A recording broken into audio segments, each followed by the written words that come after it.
Hi friends, welcome to PMB TV.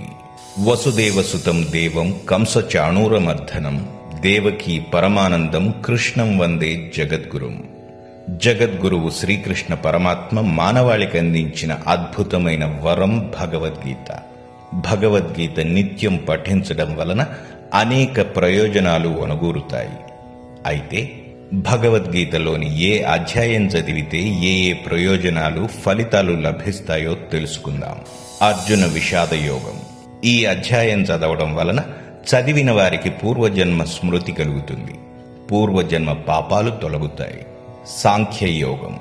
ఈ అధ్యాయం చదవడం వలన ఆత్మస్వరూపం గోచరిస్తుంది, అలౌకిక శక్తి లభిస్తుంది, సుఖశాంతులు